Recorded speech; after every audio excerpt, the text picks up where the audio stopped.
It always seemed like I picked the worst days to kind of demo out these things. But anyway, guys, this is my very first 360 video. This is just going to be a little bit of a demonstration video. It's not going to be anything intense. So right now with your web browser, or if you have your phone, you can kind of tilt it around using like your mouse to scroll around it. So right now, one part of it's facing me, the other part's facing in front of me.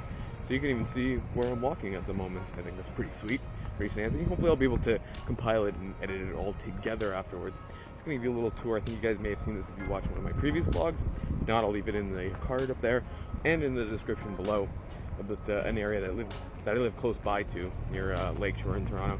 It's really, really nice. So I want to give you guys a nice little 360 view. And as I mentioned, you can use your mouse, kind of turn it around, see where I'm going.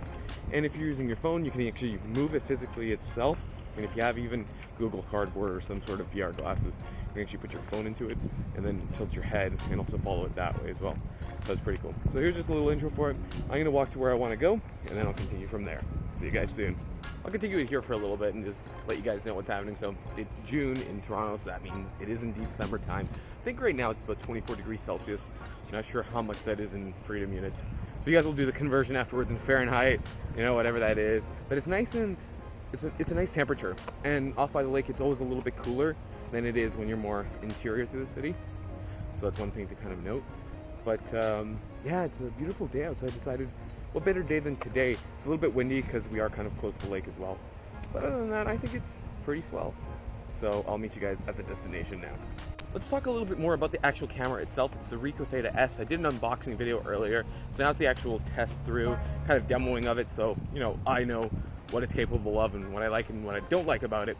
So here's the actual footage itself. I'm going to try to keep it as high as quality as it is possible, but it is a video that's going to be stitching two 180 sides together, so we'll see how that goes and see if you can even follow that biker just passing. If you go back in the video, see if you can follow them passing me and even see if they're coming up on me.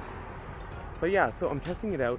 I would like to try actually the 1/4-inch throw on the bottom. I think that could do some really neat shots with that, because then you can actually mount it onto a tripod, or even I want to try something really, really interesting, and hopefully I can get the go-ahead for it, involving a GoPro mount with this thing. So we'll see about that and how that turns out. But yeah, I just want to see how this actually comes out, what the quality is from it, what you can actually do with it. I'm really interested in it because I think stuff like 360 video and VR, to make videos more immersive and to make them more, how can you say, to make it more intuitive as well, to have that kind of experience instead of just having the one video always facing the person. You can actually, be flipping it around and seeing what's happening around the person. I think that's really, really neat. And yes, this is a backpack. Not backpack, it's like a laptop bag, I guess you could say that. But anyway, I also don't know how it's going to be sound because the microphone's on the top of this thing here. So it might be a little windy. I'll try to keep my volume up and hopefully everything goes well. And also, it's not on any kind of Steadicam thing. This is just me holding it with my hand itself. So it is going to be a little rocky, it is going to be a little bumpy. So hopefully you guys don't get any motion sickness. Anyway, more about the Ricoh Theta S. If you guys want to check out the unboxing video, I'm going to be leaving a card for it and in the description below. And see what you get with it when you buy it itself. But otherwise, it's a pretty nice and compact package. I've been enjoying it so far. So let's see let's see some test footage now for it when I take you guys all the way there. That's right, we have coyotes in Toronto. Sometimes even at night, if I have my windows open, especially in the summertime, I can actually hear them howling, and it's a pretty interesting thing to actually hear for yourself, coyotes howling at night. So anyway, we do indeed have coyotes. That's a pretty neat thing.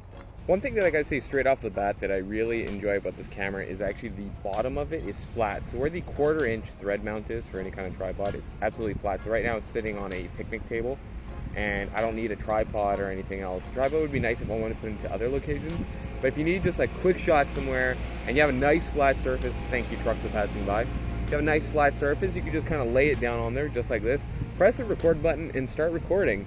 So I think that's a pretty neat feature too, that it's like flat on the bottom, so if you have just a flat surface, you can put it on, you put it down, you hit record, and you got it. You don't need to bring a hefty tripod around, because this thing is really, really small in and of itself, so it fits nicely into the pocket. But because of the exposed kind of lenses on either side, I was just keeping it in the carrying case because you wouldn't want them to break on you. So yeah, guys, take a look a little bit around. Here, we're right off of Lake Ontario over here. It's probably really, really windy. There are a couple boats in the water. I'm not sure if the resolution will allow you to actually see them in the distance, but I count 2, 3 really, really far away. It's just a nice little trail here so people go to the beach for it, and then other neat things too. So yeah, this is a little bit of a spot nearby. I'm gonna see if I do a little bit more walking around and show you guys off a little bit more of what's around here and what it has to offer, if you guys didn't see it in the previous video. So last time I came around here, I came using my bicycle, but it was a lot muddier everywhere. Now it's a little bit drier because it hasn't rained in a couple days. But geez, I didn't realize how far I actually went on the bicycle and how much ground I covered until I started walking this whole route. And especially because I have this bag with me too. It's not exactly the lightest thing. I do have a laptop in there at the moment. My crummy old little Lenovo that's, heck, it's a little bit old. Yeah, it's not even that new anymore. So that's weighing me down a little bit. But I'm gonna make the trek out. It's gonna be awesome. You guys will see. Alrighty, and here's the spot that I wanted to take you guys to, where you can see, at least if you're looking at me now, look over to the other side, and you can see the Toronto skyline, at least from where I'm at. I'm more west of where the skyline is. I'm like in that area I mentioned before called Etobicoke. And there you go, look, the boat's even passing by. So yeah, I really like this area that I live in. You might be able to see it over there, maybe not. There's a plane coming into Billy Bishop Airport. It's a small airport that we have that's actually in the city down over there. You see little boats and whatnot in the water. There's actually a lot to see over here. A lot to do. If you love kind of nature areas, this is the perfect one, in my opinion. You can just see the people enjoying themselves on the boat over there. This beautiful skyline over there. I love the city, so any kind of moment that I get to enjoy it, I enjoy it. So if you guys, I don't want to say enjoy it again, but if you guys like this video a lot, I'd like to see more 360 videos. Maybe I'm going to do some other cool stuff. There's something I want to plan to do. I think you guys would really, really enjoy. So stay tuned for that one. If you guys like this video, be sure to press that thumbs up button. And if you'd like to see more 360 videos like this, or just any new technology videos like I've been doing, news, reviews, rumors, whatever it is, if you've been liking my videos, be sure to hit that subscribe button so you don't miss out on any new ones. It's probably really windy and I'm really apologizing for that because I don't want it to sound crummy. So anyway, I'll catch you guys in the next video. I hope you have an awesome day and peace out.